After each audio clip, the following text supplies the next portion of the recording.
All right, taking a look at our record between our good friend Pete Prisco here and Brady Quinn. Pete, what happened last week?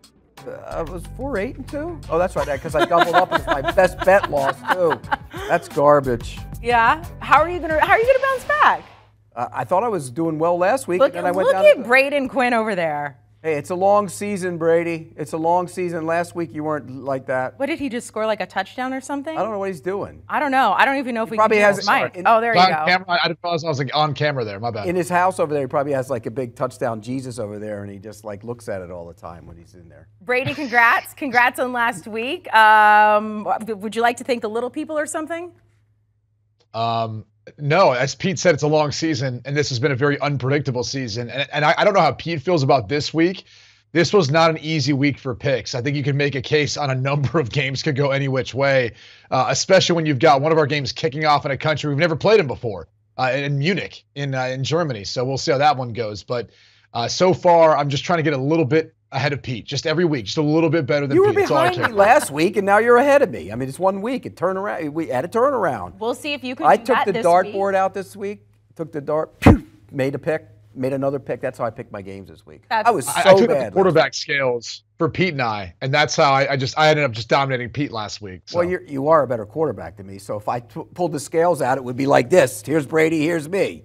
This is all very scientific. Although I might read the field a little bit better. You got a better arm, though, you know. Let's dive into Week 10. Without further ado, here Thursday Night Football, Falcons at Panthers. Falcons looking to keep pace with the Bucs in the NFC South. Panthers interim head coach, I should say, Steve Wilks says he is going to go with PJ Walker as their starting quarterback. Even though we did see Baker Mayfield come in the second half, you're already shaking your head. Falcons favored by 3 in this one. Does it really matter who plays quarterback for that team? I mean, if it's Baker Mayfield, Sam Darnold, Walker, it doesn't matter. Bring back Cam Newton, whoever you want. Their quarterback situation is a disaster, and that's why they're not a good football team. It happens to every team. If you don't solve that position, you're bad. They're bad. Atlanta, they don't have a great quarterback situation either, but they scheme around it. They do a great job with that. The last time these two teams played a close game, I don't think it's going to be a close game this time around. I'm going to take the Falcons to win the game and cover the numbers, so it's Atlanta for me. I'm not as emboldened to go ahead and take the money line with Atlanta, but I will as emboldened as Pete here is.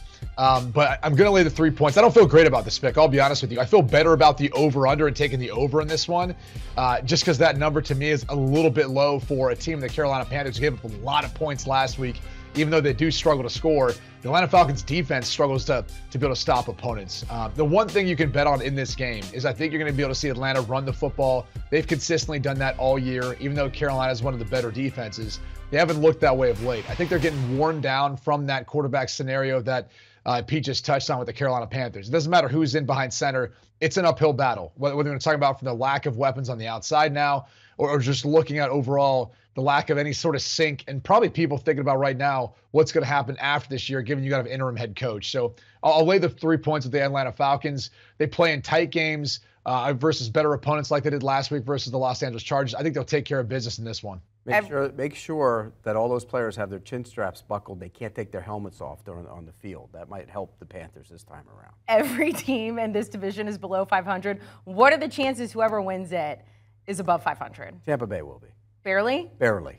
Barely. Barely. Okay, let's go to the Tampa Bay Bucks. Brady, as you mentioned, Seahawks versus Bucks in Germany. The first game in Germany, NFL game. Geno Smith versus Tom Brady for the first time in 8 years. We saw Tom Brady come back against the Rams. That is what he is good at. Seattle went to Arizona, took care of business there. We are now in Munich. Brady will give you first say at this. Bucks favored in this one by 2.5 to total 44.5. Every single week, we keep saying, this is the week. This is the week the Tampa Bay Bucks and Tom Brady are going to turn things around. I think this is probably my last week, saying this, and it's because of what we saw in the last 44 seconds of last week's game. Vintage Tom Brady in the final moments, being clutch, finding a way to get his team in the end zone for a touchdown to win it. And I think this is now what's going to click moving forward is Tom Brady's got the trust in a rookie in Cade Otton. He can trust Scotty Miller. He can trust guys outside of Julio Jones and Chris Godwin and Mike Evans, some of their older pieces that have been there. He can spread the ball around. And I think you're going to be able to do so versus Seattle Seahawks defense that, look, they've got some young pieces. There's no doubt about it. But, Pete, I don't know how you feel. I have no idea what to expect out of a team that's got to travel through so many time zones I can't even count given they're coming from the West Coast. So the Geno Smith story has been tremendous this year. Obviously, Pete Carroll, John Schneider, they probably feel like they're laughing a bit given what they got in exchange for Russell Wilson and how things have turned out in Denver. But look, give credit where credit's due. Geno Smith's been great to this point. I think this will be a big challenge, though, for him and for that offense going up against the Tampa Bay Bucks. So I'll lay the 2.5 points here. I also think a lower scoring game dealing with all of the hoopla that goes on with playing in an international game. Been there and done that before. There's a lot of things that are going on outside of the game itself. So a low scoring affair. Back-to-back roadies. This is really back-to-back road games, Brady. This is brutal. You go to Arizona, you go home to Seattle. Now you got to go 10.5 hours on a plane to Germany. It's crazy. This is unfair to the Seahawks. It's not a great trip for Tampa, but a lot easier than 10.5 hours on a plane. Like I said earlier, I just hope Geno Smith does high knees up and down the aisle for 8 of those hours, because that would be historic to make fun of the other guy. I just don't see Seattle winning this game. I think Tampa Bay found something in that last drive. They looked like an NFL team again. It was surprising. They looked like an NFL offense. Now, the Rams helped them, but I think they're going to build off of that. It's an easier trip. They'll find a way. I'll take the Bucks minus the points. I just realized I don't even know which way they'd go. They go the other way. No, we looked it up. Okay. They go up over Canada and toward Antarctic, and then back down Antarctic and back down again. Okay, so even further. It's a globe, Amanda. They go up and over. That's how it works. I'm glad you're at home, Brady. Super happy you're at home today. Let's recap what we've got going on. He would be bad if he were here Thursday night and Sunday morning in Germany. Look, I mean, you don't know. I don't know which way. We didn't either. We looked it up. To Alaska, I have no idea. Seattle, that is here.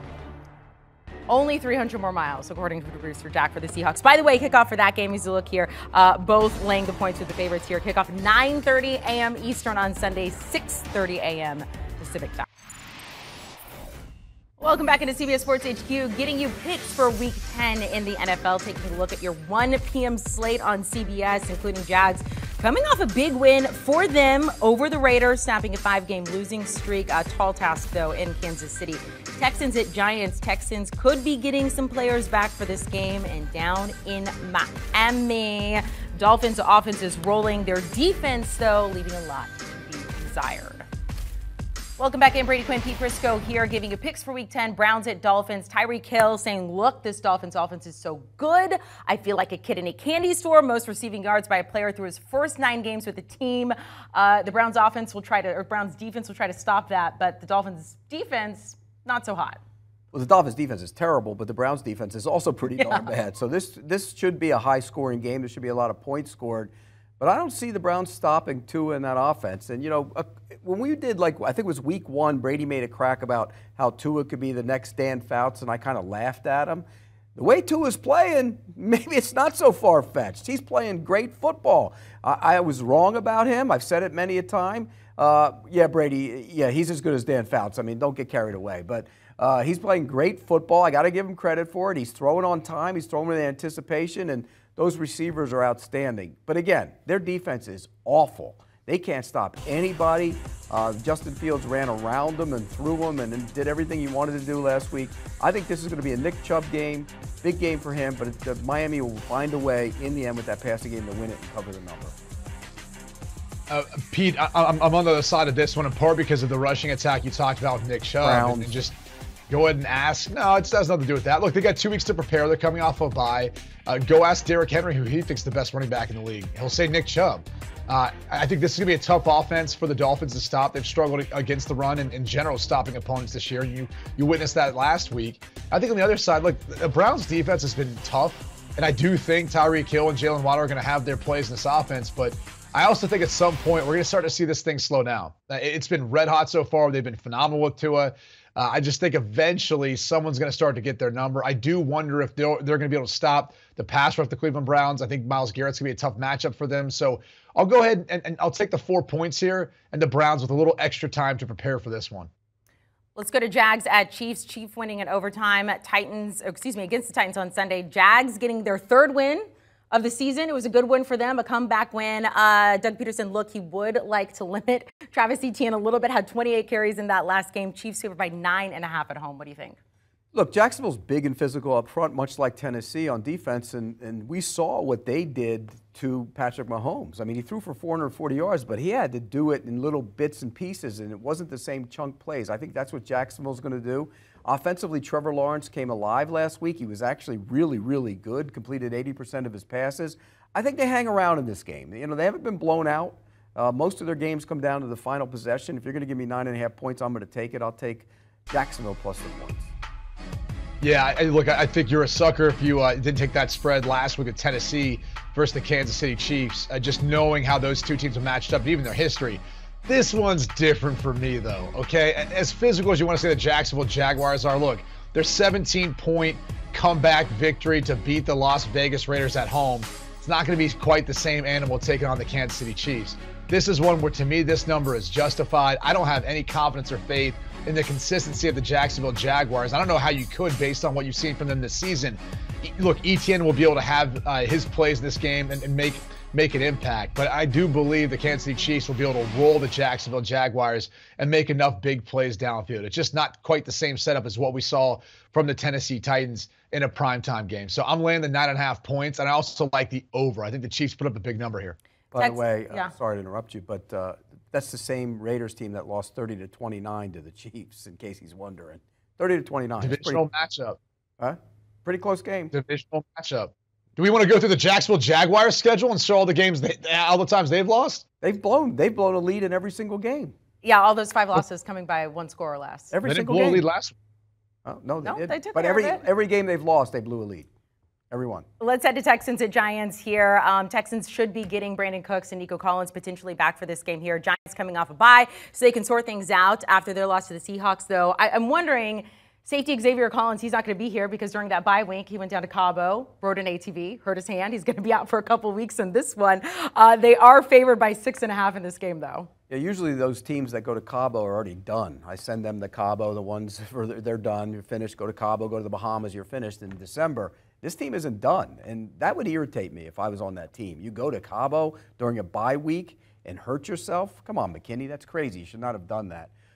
As far as this game, the Giants give up way too many yards on the ground. They're terrible against the run. I think Pierce is going to run for a lot of yards and keep his team in the game. I don't think the Giants blow people out. I think they hang around. I'll take the Texans in the points. I'm actually going to lay the 6.5 points here. I'm on the other side again on this one. 2 weeks to prepare. That's part of it. Not so much worried about McKinney. And the defense has been good for the New York Giants. To me, it's about the pressure that Wink is going to be able to apply, the defensive coordinator for the New York Giants, on Davis Mills. I mean, this is an offense, to me, that just lacked the ability to really consistently throw the football well.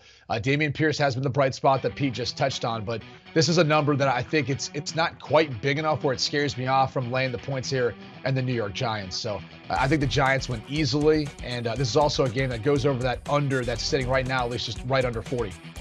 Dameon Pierce now second betting favorite, by the way, to win Offensive Rookie of the Year. Let's go to Broncos at Titans here. 3-5 Broncos going up against the 5-3 Titans. Look, the biggest question, are we going to see Ryan Tannehill? They could have used him definitely that last game. Malik Willis getting a lot of heat in this one. The Titans still favored by 3 in this. Does it make a difference who's starting for you? I mean, you'd like your quarterback to throw more than 5 passes in a game. I mean, that would help, no matter who it is. But they are a tough physical team, the Titans, and they responded even without their starting quarterback. That tells you how good of a coach Mike Vrabel is. They're physical. They're going to be physical here. They're getting better on defense. Denver's offense is awful. We know that. They're terrible on offense. I think this is a great spot for the Titans. They've been on the road 2 straight weeks. Probably should have been 2-0. Came back 1-1. I think no matter who plays quarterback, it's a lot better if Ryan Tannehill plays quarterback. No matter who plays quarterback, they find a way to win this game. I'll lay the points. I'm with you, Pete, laying the points here with the Tennessee Titans. I just think, look, stopping the run has been an issue for the Denver Broncos, as well as just putting up points in general. And even though it looks like they started to click a couple of weeks ago, I've said it before, I'm just not really sure what the message is when you deal away one of your better rush players in Bradley Chubb. So I like the physicality of this Tennessee Titans team, what we saw really on both sides of the football, the defense too, the way they've been able to kind of circle around and rally, not having a guy like Harold Landry off of the edge. But I think there's a number with Tennessee coming back home. They get right. You lay the 3 points in Tennessee. Recapping those 1 p.m. games we've got coming up this weekend on CBS. Opposite sides when it comes to 2 of the 3 games that you're going to see on Sunday. Pete likes the underdogs to cover with the Jags and the Texans. Brady going with the favorites in that game, but both agree the Titans should easily cover the 3 at home, regardless if we see Tannehill or Malik Willis. Week 10 in the NFL, if you can believe it, it's already here. It has flown by. Taking a look at some other 1 p.m. games we got coming up on Sunday here. Saints at Steelers. Saints a 2.5-point favorite on the road. Bears, talk about Justin Fields starting to step up there. Favored by 3 hosting the Lions. Lions coming up there, win over the Packers. And then a big game in Buffalo. Bills hosting the Vikings. The Vikings beginning their biggest test of the season. All eyes on Josh Allen, though, and exactly what is going on with his elbow heading into this one. Welcome back in. Pete Prisco, Brady Quinn here. So let's talk about Vikings at Bills. Vikings 7-1. Their next 4 games, all against teams with current winning records here. Pete, I checked out the social media. They posted your clip from earlier saying the Bills are done if Josh Allen is done. I don't know why you're getting flack for it, but you are. They're favored in this one, though, by 6.5. What's your play, and what do you think about what people are saying already? If Josh Allen's in the game, I like the Bills. If Josh Allen's healthy, I like the Bills. If Josh Allen's not there, I probably would change my pick and go with the Vikings. He's the entire team. I mean, they're a good team, but he makes the whole thing go. If he's not there, they're a different offense. And they've been a different offense, by the way, the last game and a half.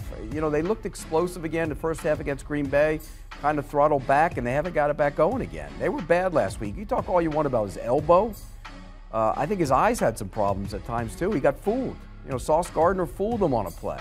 That's not like them. I think they need to get back to playing free, loose. If he's healthy, free, loose, and let it rip.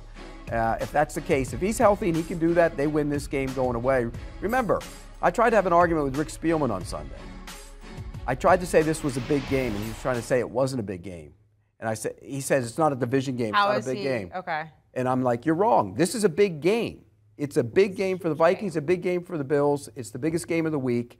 And therefore, you can't take Kirk Cousins in this game. I don't care how many chains he's wearing this week. Maybe he's just trying not to get nervous. No, look, he's not. By the way, he was asking Peyton Manning for advice last night, and Peyton didn't give it to him on how to deal with cover 0. I saw that. Why is my quarterback, if I'm the Vikings, why is my quarterback asking advice on how to deal with cover 0? I don't want that. I don't want him. I'll take Buffalo if Josh Allen's playing. Pete, I'm right there with you. I'm going to lay the points here with Buffalo, assuming that Josh Allen is going to play. He's a tough guy, but you touched on a problem, really, for the Bills. If you exclude or take out Josh Allen from that rushing attack, they are not even close to being up in the top half of the league. He's the entire reason. He's leading their team in rushing right now as we take a look at Kirk Cousins and all that. But the reality is this team's entirely different if Josh Allen's not a quarterback for them. It's not saying that Case Keenum can't come in and do well in spot work. It's the fact that it's going to reveal where this rushing attack is. It is not what it should be. Instead of getting Naheem Hines, they should have gotten a more bigger physical back to bring in and potentially be that guy to help be a tone setter, as opposed to having your quarterback be the tone setter. And I know he hurt his UCL in the pocket in the motion of passing, but it was only a matter of time before he got hurt at some point, especially as physically he runs the football. So, look, anyone who is going to argue that otherwise, that this team's going to be able to survive Josh Allen, you're nuts. The guy's the MVP. He's playing as the best player in the league right now. This team needs him, especially as much as he means that offense. But for this matchup, you're also right. This is the best game of the week. It's a big game because of that stretch of games the Vikings have, and because I think the Vikings, we really still don't know how good they are. Then this is going to be one of those tests to see if they can go on the road and beat a really good Buffalo Bills team. And I don't think the Bills can afford to lose another game, considering how bad they looked last week versus the Jets. And looking at that AFC East division, it's tight. Everyone's right there in the midst of it. And you forget now they've lost the Jets and they lost the Dolphins. So they can't afford more losses on the stretch than the rest of the way with the schedule. So I'll lay the points here with the Buffalo Bills, but that's also assuming Josh Allen starts in this game. If not, I'd probably be on the other side. Brady, I'm insulted you haven't asked me for what my ideas are against cover 0. Can I tell you, like, a little behind the scenes? I don't know that Kirk Cousins has great banter or back and forth, right? He's not on the field with the boys. He's not being all strapped up. I think he's like, oh, this is a moment where I'm going to have some quarterback talk with Peyton Manning. Yeah. And meanwhile, the Mannings are like, no, we want you to cuss. We want you to flick off the camera, do something for entertainment value. That's just not up Kirk Cousins' wheelhouse unless it's after the game on a team plane. You know what he's like? That's what they thought they were going to get. Well, They thought they were going to get that when Brady version. first started here until I loosened him up. Remember how buttoned up he was and how tight he was? He's taken a lot of credit for his stuff today. Would you like to be the next head coach of an NFL team? Absolutely. All right. Absolutely. Maybe we'll see if the Colts will hire you next. Is your phone ringing right now? I was No, they need something to call nobody's called yet. I can't believe it. It was you and Dan Orlovsky apparently are going to be coaching for the Colts at some point. Oh no! Don't ever lump me in with that. I want my own gig. We're going to keep moving on here. Yeah. We're going to keep going through Week 10. Lions at Bears. Lions beating the Packers, which I feel like we should applaud, but I don't really know if we should applaud that anymore. Bears, Justin Fields. This is the Justin Fields we have been waiting to see at this point. They are going to work to get Chase Claypool mixed in a little bit. Look, he's getting used to things there. Bears are favored by 3 in this one. The total 48 and a hook. Pete, what's your play? Yeah, Justin Fields was outstanding running the ball last week. I mean, look at those numbers from last week when he ran for 176, but look at that. Most rushing yards by a quarterback. He's right behind Lamar Jackson. He's been outstanding running the ball, but he's improving throwing it. And that's the most important thing for me. Because, look, eventually you got to go stand in that pocket and make your throws. You're going to have to do it. As you get slower and older, it becomes a necessity. And he's getting better at it. Somebody asked me this week who's the best quarterback in that draft class, and I still lean to Trevor Lawrence, but he was my number 2 guy in the class. I think he's number 2 now in the class, and he did some really good things. I'm taking the Chicago Bears in this one. The Lions are, again, a bad defense. This might be a high-scoring game. I would lean to the over as well. You say they're a bad defense, but what they held the Packers to last week, like 9 points or Bad whatever offense. Bad offense. And you could say that, but the reality is, I mean, I don't know what to expect out of the Detroit Lions. This team's kind of a roller coaster, and they seem to play teams close. So I'll take the 3 points. I think they do have a good offense, one that's capable of putting up some points. Even though they struggled to versus the Packers last week, it was good enough for a win. And I'm not sure how I feel about the Chicago Bears defense, given the struggles that they've had stopping opponents, whether in the pass or against the run. So tight game. I think it really could come down to 3 points, so maybe it's a push either way here. The best bet's the over, as P just touched on, but I'll take the 3 points and the Detroit Lions. Both liking at least the over in that game, so we can agree on that. Let's go to Saints and Steelers here. Saints dealing with a short week. Not just that, they could be pretty beat up coming to this. 3 notable players for them exiting the game Monday with injuries. We'll see how that plays out over the course of the week. Steelers coming off a bye, though. Saints, though, they're favored at home in this one by 2.5. The total 41 and a hook. Brady, what's your play in this one? I'm taking the Steelers. I don't know really what to think of the New Orleans Saints and their offense right now. They looked atrocious this past week. Andy Dalton really struggled. I really expected them to be able to have more success after the win over the Las Vegas Raiders, and it was disappointing. And even the Saints defense, it was tough to stop a Baltimore Ravens offense that was basically a one-man show with Lamar Jackson, given all the injuries they had sustained. So I'm not sure what to expect out of the Steelers, but they do have 2 weeks to prepare. So I'll gladly take the 2.5 points in the home underdog. That's been fruitful for people this year. And I also think it'll hit the over in this one. Maybe a little more points than we're accustomed to seeing from either of these two offenses. I'm going to take the Steelers as well. I think this is the bad combination. You have a team on a short week against a team coming off a bye. The Steelers defense, is capable of limiting that offense. That offense didn't do anything Monday night. They looked terrible on that side of the ball. And I think Pittsburgh's going to find a way to pick it a victory here. And so I'm going to take the Steelers. Recapping games we've got at 1 o'clock, also on Sunday afternoon. Both like the Bills to cover the 6.5, hosting the 7-1 Vikings. Keep an eye though on Josh Allen and that elbow. Of course, we'll keep you posted asterisk here. Next to that An pick, asterisk. by the way. Yeah. The one word I cannot say. So thank you for saying it for me. Opposite sides: Brady taking the points of the Lions, Pete laying the points of the Bears, and both say the Steelers should cover the 2.5 at home, hosting the Saints. Sunday, Week 10 here. And this one loaded with very interesting storylines. You got Mike McCarthy and the Cowboys returning to Green Bay. The Packers looking to snap a 5-game losing streak. Cardinals, Rams both looking to improve in their division. And then you got the Colts at the Raiders. Jeff Saturday's now Colts take the field. What are we to expect in this one?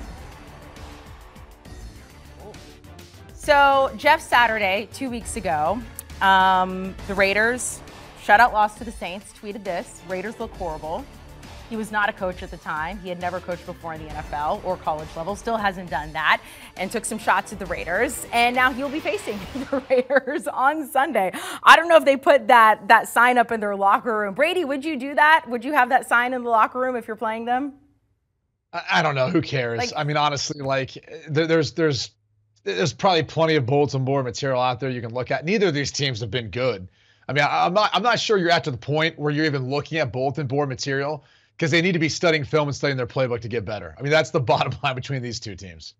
I hate bulletin board material. I think it's garbage. Okay, so let's put the bulletin board material aside. Let's put the tweet No, aside. no, the reason I say that is Yeah. I've seen many a coach put it up in their locker room, and I look at it, I'm like, what is it? They don't care. If you need bulletin board material to make yourself play better, then you got a problem. Or just look at your shows and tweets. Yeah. Let's talk about this game, though. What on earth are we supposed to expect? I mean, I don't think we know what to expect. Maybe he doesn't know what to expect. Jeff Saturday and then their new play-calling guy who's 30 years old. I know what to expect. They're going to stink on offense. They're terrible on offense. And the Raiders can actually... Raiders favored by 6, by the way. The Raiders can actually get after the quarterback a little bit. You know, Crosby can get after the quarterback. They will attack the quarterback, and he will go down a bunch because that offensive line is awful. I don't think changing the coach is going to change the offensive line. And so I think this is going to be ugly. I think this is a chance for the Raiders to get right. I think they blow them out. I think this is about a 15-point victory. You know, both teams are in an awful spot right now. And to Pete's point, you know, the offensive line versus that defensive front for the Raiders, it's a big-time mismatch. But I don't know. Sometimes you see a dead cat bounce back. I might regret this pick, but 6 points. 6 points for two bad football teams right now. It feels like too much. I feel like the spread should be more like 3 or maybe 4. I mean, we're not talking about a Las Vegas Raiders team that's been a bunch of world beaters this year. So I'll go ahead and take the 6 points. I think you still have some talent on that Colts roster. Defense, offense, there's still some players there, there's some leaders there that'll step up amongst the chaos and still have some pride about themselves in the way they go about finishing. Even if their owner wants to put them in a tough position with an interim head coaching hire was most recently coaching high school football and has no experience in the NFL. And so, like I said, I may regret this when it's all said and done. It's 6 points feels like kind of a lot for these two teams squaring off. I think sometimes we tend to look at this past week to give us an indication of what we think is going to happen the following week.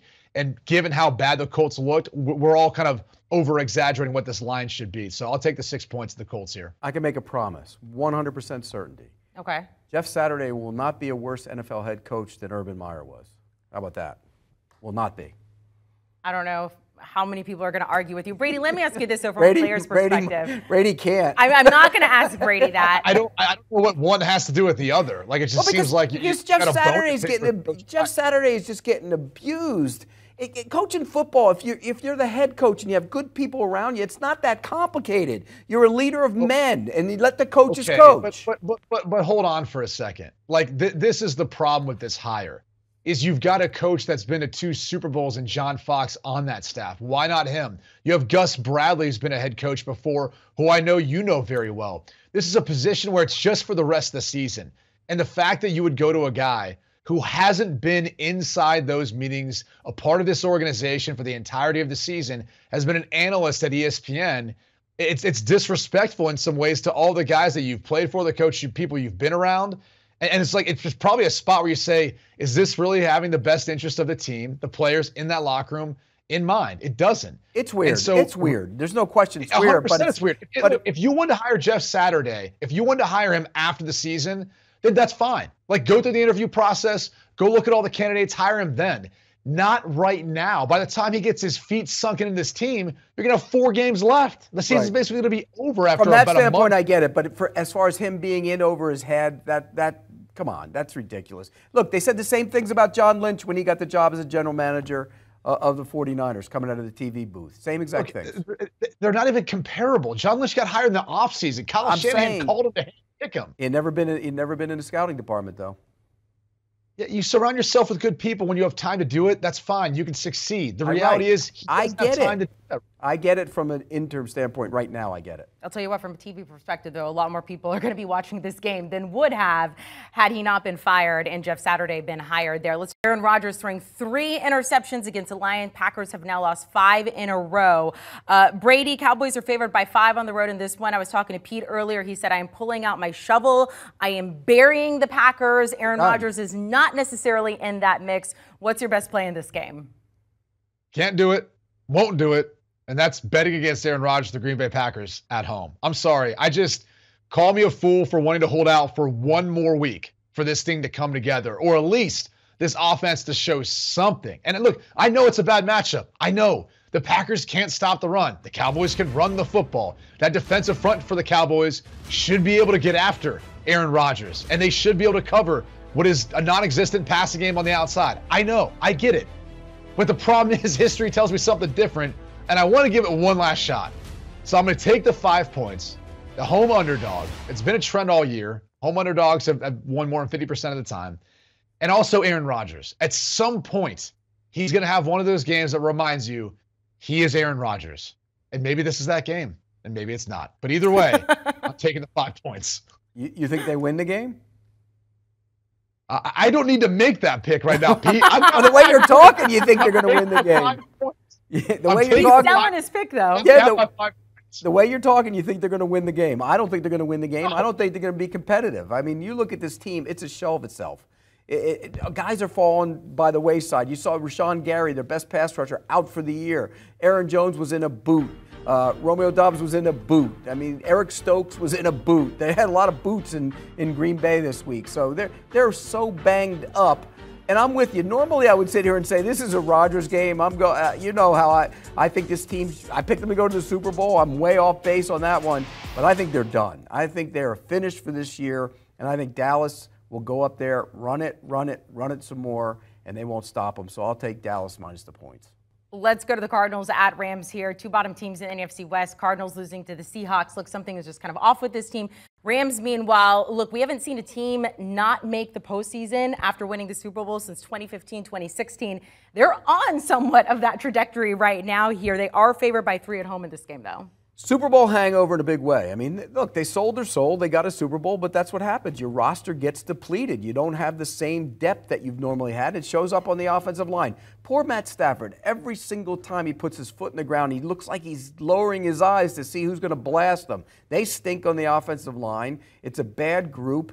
And, oh, by the way, they played well enough because he hit a shot down the field to Kupp to win the game last week, and the defense let them down because the plan was bad. It was a terrible plan. They let him get to the sidelines. Tom Brady went right down the field. So I think this is a great spot for the Rams to try and get their season going. The Cardinals are a mess. Kyler Murray's not playing well. I don't think they're a good football team. I'm taking the Rams minus the points.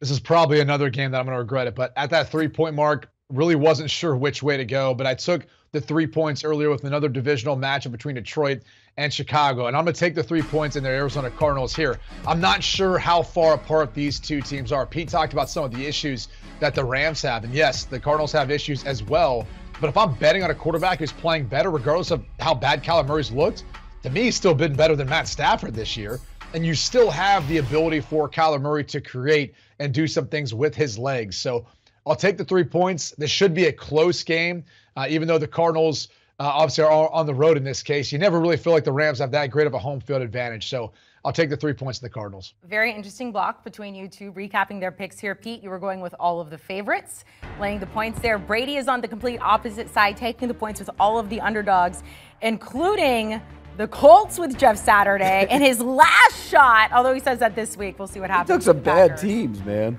We'll see what happens. CBS Sports HQ wrapping up your picks for Week 10, your primetime NFL slate here, including Sunday Night Football, Chargers at 49ers. 49ers coming off their bye, Chargers coming off a close win over the Falcons there. Eagles looking to start 9-0. They're 8-0 right now. Interesting note, previous 10 teams to start 8-0, not a single one won the Super Bowl. 5 of them didn't even win a playoff game. Not sure what that says. Pete Prisco, Brady Quinn here. Chargers at 49ers Sunday night. Chargers, as I mentioned, coming off that win over the Falcons. 49ers had a bye week. They are looking to get some players back for this one. They're favored by 7 at home. What do you think about the 49ers in this spot? I love the 49ers in this spot. Back-to-back road games for the Chargers. They look disjointed on offense. I mean, they call plays that don't even get down the field. Now, the receivers are banged up. I get it. I understand that from that standpoint. But you have that kid throwing the ball. Let him throw it. Let him rip it. I hate their game plans. I think the 49ers are much better in terms of how they're coached, and I think that will show up here. The Chargers can't stop the run. They are dreadful. Doesn't matter who plays. No matter who's in the lineup, how much they try and change it with free agents, they can't stop the run. They're the worst in the league. I think that the 49ers and Christian McCaffrey run wild. I'll take the Niners minus the points. This was a tough one for me because I do think the 49ers are going to be able to have their way running the football. Christian McCaffrey's gotten more settled into that offense. But if you go back and look at his first game in action, the way they moved him around, I was like, all right, maybe he's been here for a while, or he's just a smart Stanford guy like we expected. But the other side of the ball, you're going to have Austin Eckler, who's been a big piece with the injuries to the wide receivers for the Chargers. I do think he's going to be able to keep his team in the game, whether it's running the football or catching the football out of the backfield. And despite some of the injuries on the offensive line for the Chargers, they've actually been able to protect Justin Herbert quite well, and in part because of that short passing game, which I think that has a little bit to do with it too. Not only the injuries to the wide receiver, but just not wanting to expose maybe some of their offensive line issues.